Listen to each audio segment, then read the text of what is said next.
Assalamualaikum warahmatullahi wabarakatuh. Waalaikumsalam warahmatullahi wabarakatuh. Alhamdulillah, anak-anakku sekalian, di waktu pagi yang sangat cerah ini kita bisa bertemu kembali dalam pembelajaran Al-Quran Hadis dengan materi tentang fungsi-fungsi hadis terhadap Al-Quran. Gimana kabar kalian semua? Sehat? Alhamdulillah. Baik, ya. Sebelum kita memasuki pembelajaran kita kali ini, tentunya menjadi kebiasaan kita, rutinitas kita selalu berdoa kepada Allah Subhanahu wa taala agar kita diberikan ilmu yang bermanfaat. Ya, silakan di antara anak-anakku sekalian yang memimpin doa langsung dimulai, pimpin.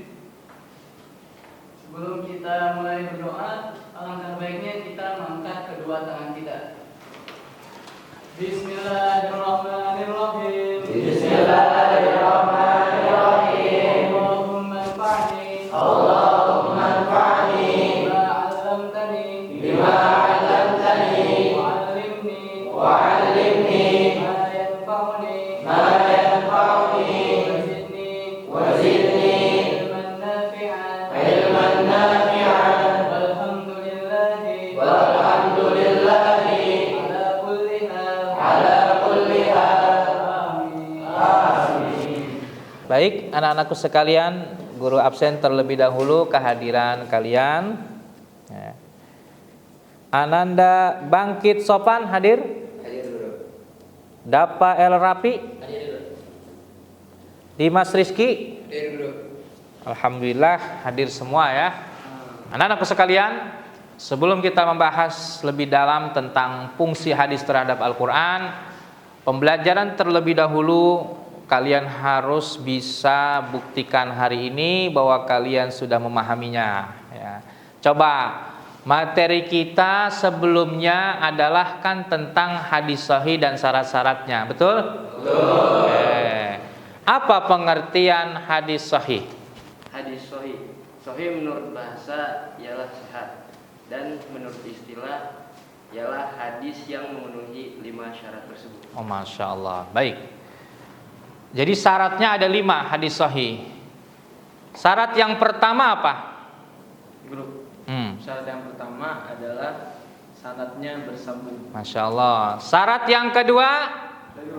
Ya. Syarat yang kedua adalah perawinya adil. Baik. Syarat yang ketiga? Ya guru. Ya. Perawinya dobitnya sempurna. Perawinya dobitnya sempurna. Syarat yang keempat? Ya guru. Ya. Hadisnya tidak syadz. Tidak syadz. Syarat yang kelima? Ya guru. Tidak ada ilat atau qaul. Masya Allah. Alhamdulillah. Akan membahas materi hari ini tentang fungsi hadis terhadap Al-Quran. Jadi apa saja fungsi hadis terhadap Al-Quran? Kenapa sih ada istilah fungsi hadis terhadap Al-Quran ini? Kita tahu bahwa Al-Quran itu kan kalamullah, di mana di dalamnya Al-Quran itu ada ayat-ayat yang sebagian bersifat mujmal, global, ada yang memang sudah tafsili, rinci, bahkan mungkin sebagian itu ada yang di dalam Quran itu ada hukum yang dinasakh, yang dihapus. Nah, tentu hadis dan Al-Quran ini pasti sangat berkaitan, ada hubungan.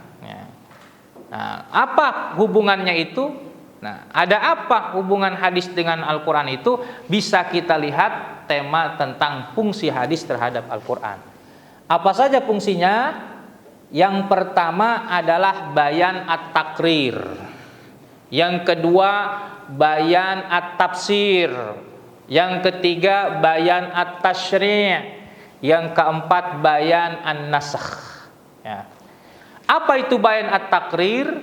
Bayan at-takrir adalah menetapkan atau memperkuat dari apa yang sudah diterangkan di dalam Al-Quran. Coba anak-anakku sekalian perhatikan dengan baik.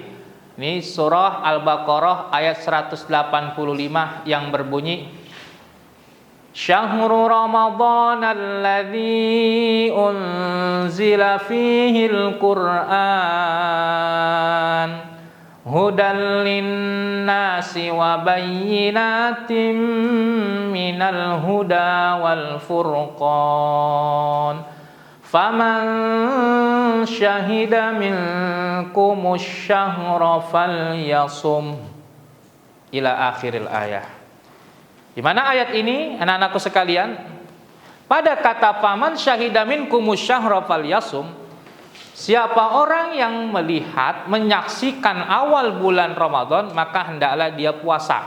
Sebut dengan hilal, ru'yatul hilal. Nah, ternyata kita juga menemukan ada keterangan di dalam hadis Sahih Bukhari, di mana Rasulullah Shallallahu Alaihi Wasallam bersabda, "Sumu li ru'yatihi wa aftiru li ru'yatihi."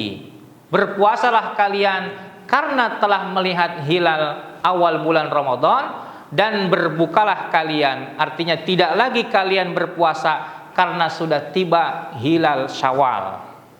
Coba perhatikan anak-anakku sekalian, dari hadis ini ke ayat ini hubungannya adalah hadis ini sebagai takrir, menetapkan, menguatkan, bukan merincikan, bukan membuat hukum baru, karena Al-Quran sudah bicara pada kata faman syahida minkumus syahra falyasum. Sumu li ru'yatihi wa aftiru li ru'yatihi, ini adalah sebagai takrir, menguatkan. Oh, berarti hadis ini adalah menguatkan hukum yang sudah disebutkan di dalam Al-Quran. Mari kita bagi tugas kelompok ya, untuk mengecek sejauh mana ya penalaran kalian, pemahaman kalian terhadap apa yang tadi sudah guru terangkan tentang 4 fungsi hadis terhadap Al-Quran. Nanti sebelah sini menjadi kelompok 1, tolong diorganisir, disiapkan siapa ketua kelompoknya, notulennya, kemudian yang presentasi. Begitupun dengan kelompok 2 dan kelompok 3. Bisa dipahami ya anak-anakku sekalian? Paham. Alhamdulillah.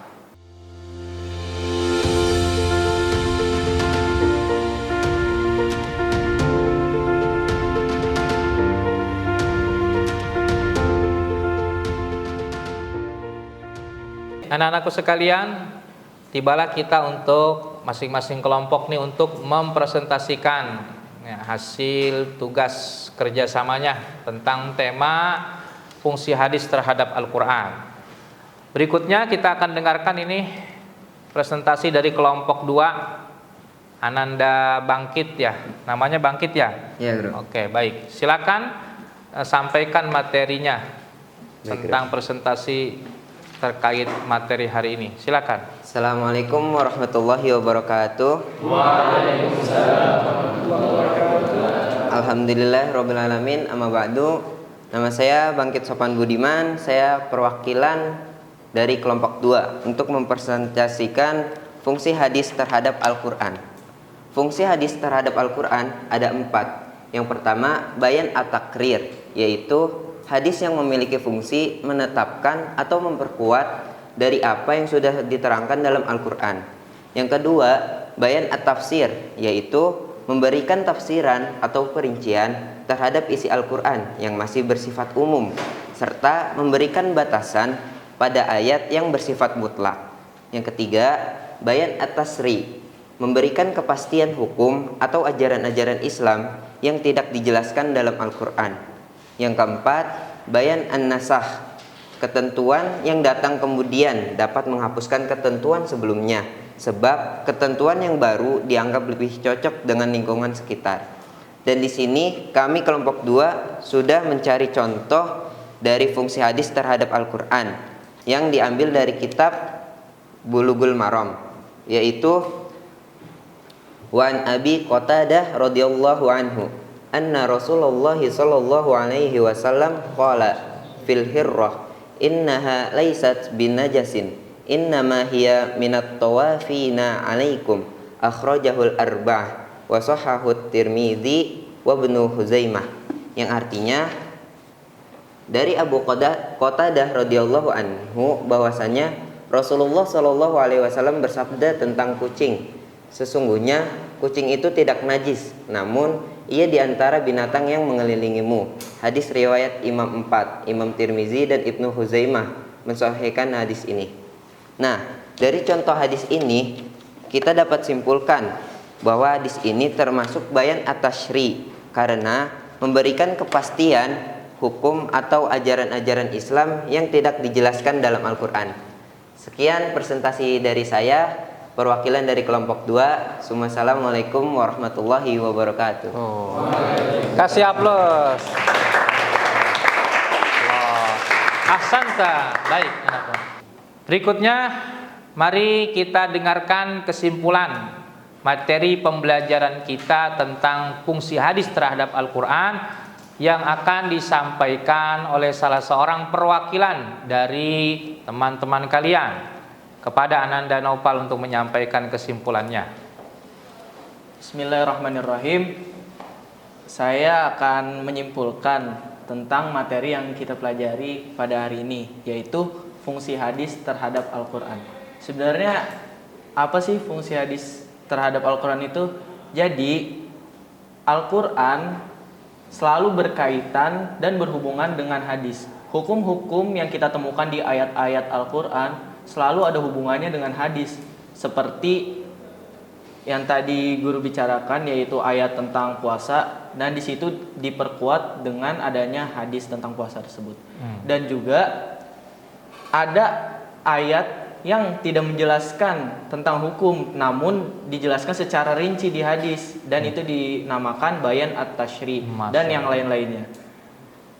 Mungkin kesimpulannya daripada pelajaran kita pada hari ini yaitu apabila kita mempelajari Al-Quran, kita juga harus mempelajari hadis karena keduanya saling selalu berkaitan dan tidak akan lepas daripada hukum-hukum yang kita pelajari. Masya Sekian Allah. dari kesimpulan saya. Kurang lebihnya mohon maaf. Assalamualaikum warahmatullahi wabarakatuh. Waalaikumsalam warahmatullahi wabarakatuh. Kasih aplaus. Baik, anak-anakku sekalian, sampailah kita di akhir pembelajaran kita. Mari kita tutup ya pembelajaran kita hari ini dengan membaca doa kafaratul majlis. Doa di mana kita memohon kepada Allah Subhanahu wa taala agar segala khilaf dan dosa kita diampuni oleh Allah Subhanahu wa taala dan kita mendapatkan ilmu yang bermanfaat ya. Kepada Ananda Muflih kami persilakan untuk memimpin doa kafaratul majlis. Silakan. Bismillahirrahmanirrahim. Subhanakallahumma wa bihamdika asyhadu an la ilaha illa anta astaghfiruka wa atubu ilaik. Alhamdulillah. Baik anak-anakku sekalian, setelah pembacaan doa penutup tadi, guru memohon maaf atas segala khilaf. Terima kasih atas perhatian anak-anak. Mudah-mudahan kalian senantiasa sukses selalu ya. Guru mohon undur diri. Assalamualaikum warahmatullahi wabarakatuh. Waalaikumsalam